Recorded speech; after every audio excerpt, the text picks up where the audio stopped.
اللہ کی تقسیم پر اوروں کو ملے ہیں مال و زر، ہم کو ملی تعلیم پر۔ الحمدللہ رب العالمین، والصلاة والسلام علی سید المرسلین وعلی آلہ واصحابہ اجمعین ومن تبعہم بإحسان الی یوم الدین، اما بعد۔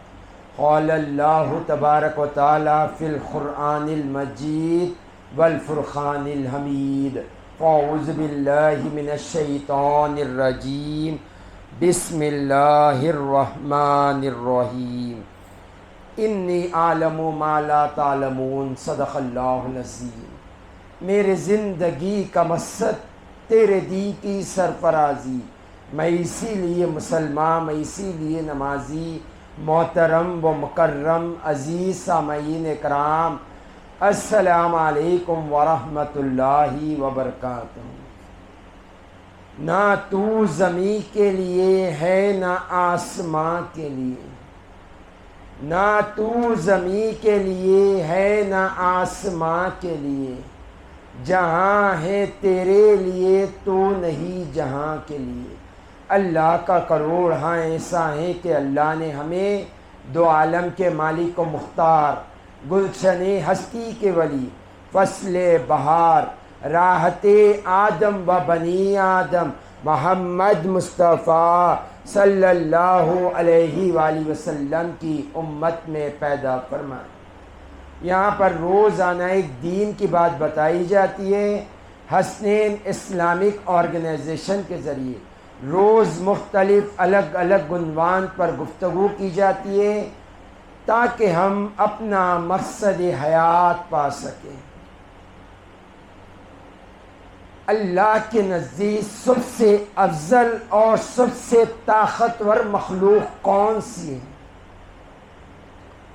یہاں ہم میں گمان بھی جا سکتا ہے اللہ کے نزدیک سب سے افضل مخلوق ہو سکتا ہے فرشتے ہیں، کیونکہ اللہ نے انہیں نور سے پیدا فرمایا اور خطاؤں سے معصوم، گناہوں سے معصوم، ہر وقت اللہ کے ذکر میں رہتے، ہر وقت اللہ کی اطاعت میں ہوتے۔ جو کام ان کو دے دیا گیا اس میں رتی بھر کمی نہیں کرتے، نہ رتی بھر زیادتی کرتے، ہر وقت اللہ کی فرما برداری میں رہتے ہیں۔ اور تعداد کا یہ عالم ہے، ساری مخلوق ایک حصے میں اللہ نے پیدا کی تو ویسے 9 حصے اللہ نے فرشتوں کو پیدا کیا۔ 7ویں آسمان کے فرشتوں کے بارے میں آتا ہے، حضور نے ارشاد فرمایا جب سے پیدا ہوئے سجدے میں ہیں، صبح قیامت تک سجدے میں رہیں گے، اللہ کی حمد و ثنا کرتے ہیں۔ اتنی تعداد ہے۔ سب سے افضل مخلوق یہ ہو سکتی ہے فرشتے، کیونکہ ہم دیکھتے ہیں تو کہیں رب کی نافرمانی یہ کرتے ہوئے نظر نہیں۔ اور طاقت کا یہ عالم ہے، جبریل علیہ السلام طور کو اٹھا کر بنی اسرائیل پر لے کر کھڑ گئے تھے۔ ہو سکتا ہے، گمان ہو سکتا ہے کہ سب سے افضل اور طاقتور مخلوق فرشتے ہو سکتے۔ پھر ذرا دیکھے تو غور کرے تو پتہ چلتا ہے یہ بلند پہاڑ سب سے اللہ کی طاقتور مخلوق ہو سکتی۔ جب اللہ نے پانی پر زمین کو پیدا کیا تو زمین ہلنے لگی، وائبریٹ ہونے لگی، تو اللہ نے پہاڑوں کو پیدا کر کر اس میں گاڑ دیا تو زمین تھم گئی، سائلنٹ ہو گئی زمین۔ ہو سکتا ہے اتنی طاقتور زمین، کوئی جب پتھر تھام لے تو پتھر زیادہ طاقتور ہو سکتا۔ پھر ہو سکتا ہے سب سے زیادہ طاقتور تو پانی ہوتا ہے۔ اتنے بڑے سمندر ہے، نظر حد تک دکھائی دیتے۔ آج دنیا اتنی ترقی کرنے کے باوجود سمندر کی گہرائی نہیں ناپ سکتی۔ جو کوشش کیا وہ اپنی جان سے ہاتھ دھو بیٹھا۔ پانی اگر تھوڑا ہو تو بہتر ہے، اگر پانی کے جتنا ڈیپ میں جاؤ گے اس کا اتنا پریشر بڑھ جاتا۔ تو اللہ نے ہو سکتا ہے پانی کو سب سے زیادہ طاقتور دی ہو۔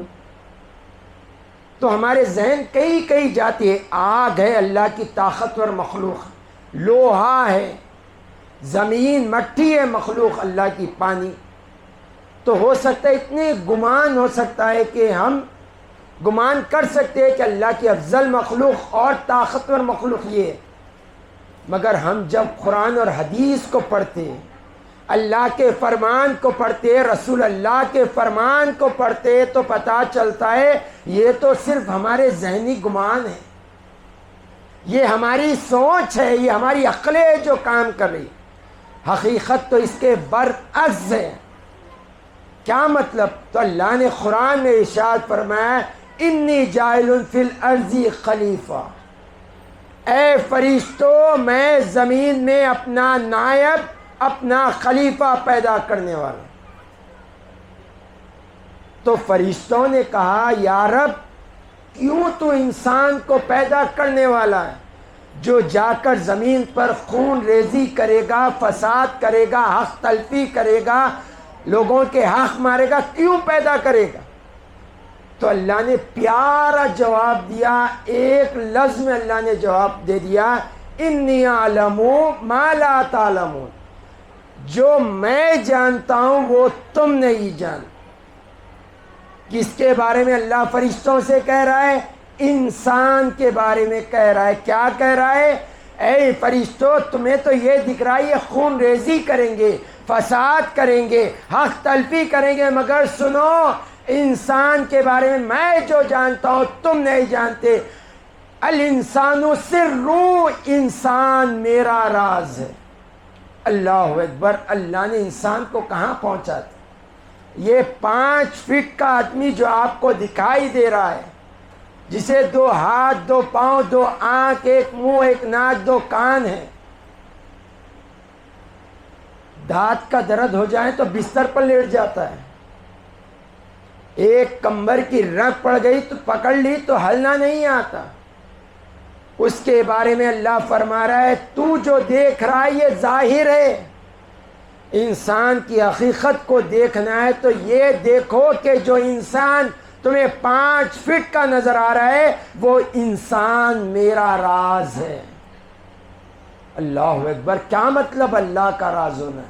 تو صوفیہ فرماتے مطلب یہ ہے کہ انسان جتنا اپنے آپ پر غور کرے گا، مصطفیٰ جان رحمت نے ارشاد فرمایا جو اپنے نفس کو پہچان لیا، اپنے آپ کو پہچان لیا، اس نے اپنے رب کو پہچان. کیا مطلب؟ مطلب یہ ہے کہ اپنے دیکھنے کو دیکھو اور غور کرو میری کوئی حد ہے، میرے رب کی کوئی حد نہیں ہے. میرا دیکھنا ایک دیوار کے سامنے کا ہے، میرے رب کے دیکھنے کا عالم یہ ہے کہ دلوں کے حال جاننے والا. دلوں میں خطرات بعد میں آتے ہیں، اس سے پہلے آپ کا رب جان.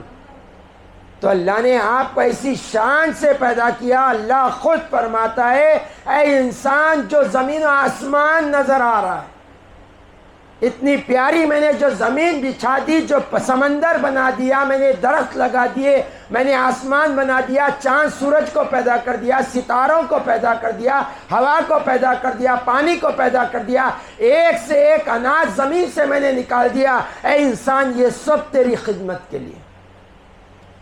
جو کچھ جو جہاں میں انسان تیری خدمت کے لیے. زمین کا ذرہ ذرہ، چرند پرند، کیڑا مکوڑا، ہر چیز جو ہے وہ تیری خدمت کے. اور اللہ انسان کے بارے میں فرماتا ہے وَمَا خَلَقْتُ الْجِنَّ وَالْإِنسَ إِلَّا لِيَعْبُدُونِ. اتنی پیاری کائنات جو تجھے نظر آتی ہے، اتنا پیارا آسمان، اتنی پیاری زمین، اس سے پیارے میوات نکلتے ہیں تیرے واسطے، ہوا چلتی ہے ٹھنڈی، سمندر میں نے تجھے عطا کیا، میں نے دریا عطا کیا، میں نے کنٹے عطا کیے تیرے لیے، ایک سے ایک کھانے کی چیزیں عطا کی. اے انسان تیرے لیے. اور انسان میں نے تجھے پیدا کیا میرے لیے. وَمَا خَلَقْتُ الْجِنَّ وَالْإِنسَ إِلَّا لِيَعْبُدُونِ. اللہ نے واضح فرما دیا ہم نے انسان کو اپنی عبادت کے لیے پیدا کیا. تو سوچے جس کے لیے اللہ نے یہ کائنات بنا دی، جس کی خدمت کے لیے کائنات بنا دی، اتنا انسان نادان، بھولا، جاہل ہو گیا ہے کہ جس کے لیے دنیا بنائی گئی تھی، جس کی خدمت کے لیے دنیا بنائی گئی تھی، وہ انسان دنیا کی خدمت میں لگ گیا۔ دنیا انسان کی غلامی کے لیے بنائی گئی تھی، انسان دنیا کا غلام بن کر رہ گیا، انسان دنیا کا غلام بن کر رہ گیا۔ اللہ قرآن میں فرماتا ہے انسان اپنے آپ کو ٹٹول، اپنے من میں ڈوب کر پا جا سراغ زندگی۔ انسان دیکھ اپنے اندر، اللہ فرماتا ہے یہ جو زمین و آسمان جو تمہیں طاقتور نظر آتے، جو پہاڑ تمہیں طاقتور نظر آتے، جو دریا تمہیں طاقتور نظر آتے، جو آنکھ تمہیں طاقتور نظر آتی ہے، جو لوہا تمہیں طاقتور نظر آتا ہے، جو ہوا چلتی ہے تو جو طاقتور نظر آتی ہے، اے انسان میں نے تیرے تابع کر دیا، تیرے تابع ہے یہ زمین و آسمان ہے۔ انسان پہچان اپنے آپ۔ بخاری شریف کی حدیث ہے، اللہ تعالیٰ ارشاد فرماتا ہے، حدیث قدسی ہے، جب بندہ فرائض ادا کرتا ہے، میرا بندہ جب فرائض ادا کرتا ہے، جو عبادتیں میں نے اس پر فرض کی، تو اللہ فرماتا ہے میں اسے اپنا قرب عطا کرتا ہوں، میں اسے اپنے قریب کرتا ہوں، اتنا قریب کرتا ہوں، اتنا قریب کرتا ہوں، اسے میں اپنا دوست بنا لیتا ہوں۔ پیدا تمہیں عبادت کے لیے ہی پیدا کیا گیا ہے، وما خلقت الجن والانس الا لیعبدون، پیدا تمہیں عبادت کے لیے پیدا کیا گیا ہے۔ انسان دیکھ اپنی حقیقت کو سمجھ، میں تجھے پیدا اپنی عبادت کے لیے کیا، جب تو عبادت کرتا ہے، میرا قرب پاتا ہے، تو میں تجھے اپنا دوست بنا لیتا ہوں، ولی بنا لیتا ہوں۔